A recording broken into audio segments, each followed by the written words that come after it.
Kimberly Binshaddle has written a series of mystery books. These books are aimed at people who have a passionate love for animals. There's 7 in the series. 5 have already been produced. Here's a sample from the first book, Operation Tropical Affair, a seat-of-your-pants, wildlife, crime-fighting, romantic adventure in steamy Costa Rica. From the Poppy McVie series. In this scene, you'll get to know the 2 main characters and learn a little bit about what motivates them.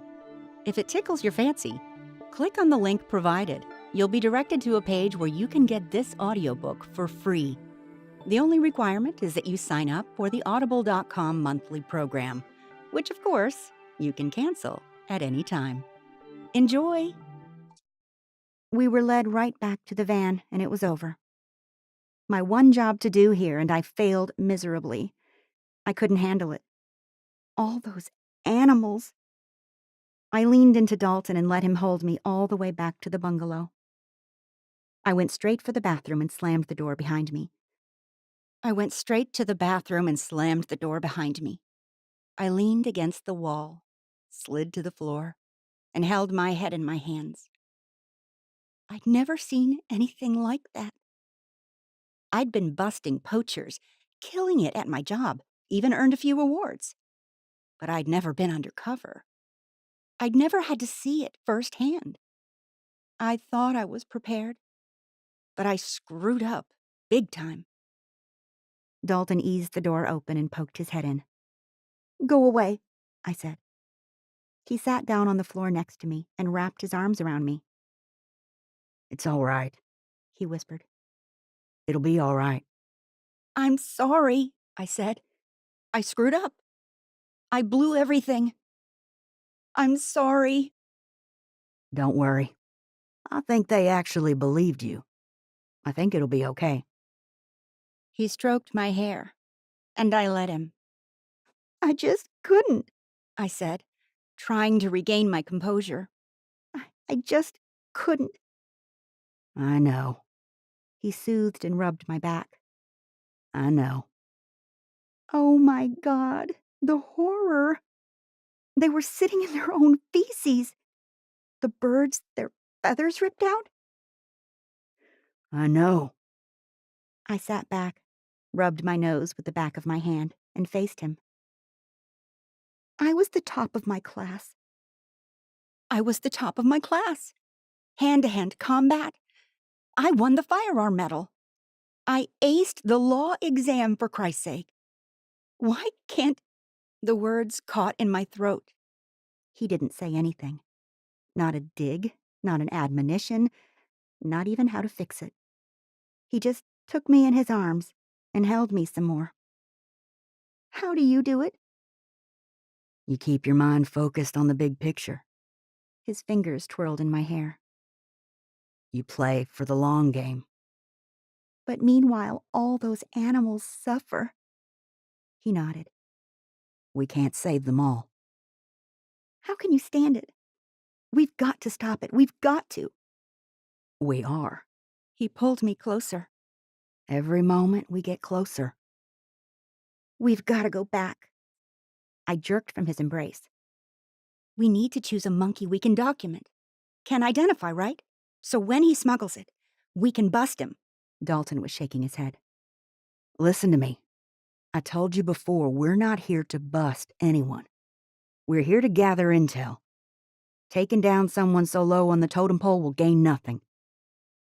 "It'll gain something for those animals." I memorized the route we took in the van. I can draw a map to that barn. We can stake it out. That's not our call to make. Do I need to remind you, we're not on U.S. soil. We're here under special agreement. These are Costa Rican citizens. We have no authority for that. "Then we can call in the Fuerza Pública." It's not our mission. "Then we can call in the Fuerza Pública." "But we can't just ignore the horror of it." I know it's hard, but that's exactly what we do. He smiled at me, the smile of someone trying to make someone else's pain go away.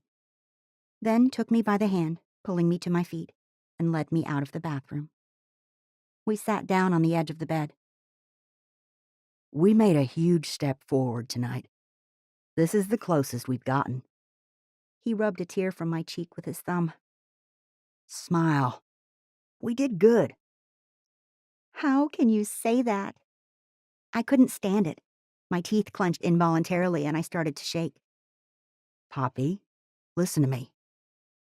If you want to work special ops, you have to accept the fact that this is what we do. It's not about saving fuzzy bunnies. This is syndicated, organized crime. We slowly work our way in. We have to pass up the small players to go after the big fish. Sometimes it takes years. Meanwhile, millions of animals suffer. Yes, millions of animals are suffering. But we can't save them overnight. He sighed. You seem like a really passionate woman. With all due respect, I'm not sure this is the kind of work for you. Not for... I held my breath. I wanted to scream, to gouge his eyes out, to set something on fire. I've dedicated my life to this. Dalton held his hands up. Whoa, hey. I could kick your ass. He smirked. No doubt. Now you're being an asshole. He threw up his hands. I give up. I crossed my arms and flopped back on the bed. The steam fizzled from my head, and I was spent. All I've ever wanted to be, for as long as I can remember, is a wildlife cop. He eased back onto the pillow beside me, smiled. Because you love animals so much. I nodded. My father said I was born with a love for every creature on earth. I closed my eyes. He used to take me with him on photo shoots. He was a wildlife photographer. He sounds like a pretty cool dad. I swallowed hard. I missed him so much. He was. Dalton said nothing. My mom was always gone, out to sea or somewhere. My dad homeschooled me. We lived wherever Mom was stationed or in the forest near the animal he happened to be obsessed with. He did a fine job raising you.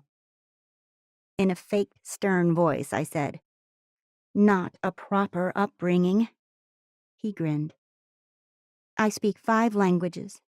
Learned them all from subtitles watching 80s reruns in whatever country we were in. My dad, he wanted me to be... Dalton took my hand. You're all that and more. Damn tears threatened to flow again. People are so cruel. Listen, there's no shame in it. He cupped my face in his hands and made me look him in the eyes. No shame in feeling what you're feeling. His eyes brightened and his lip turned up at the side. It's beautiful, actually. He pulled me toward him, and I lay my head on his chest. He pulled me toward him, and I lay my head on his chest. Maybe he wasn't so bad after all.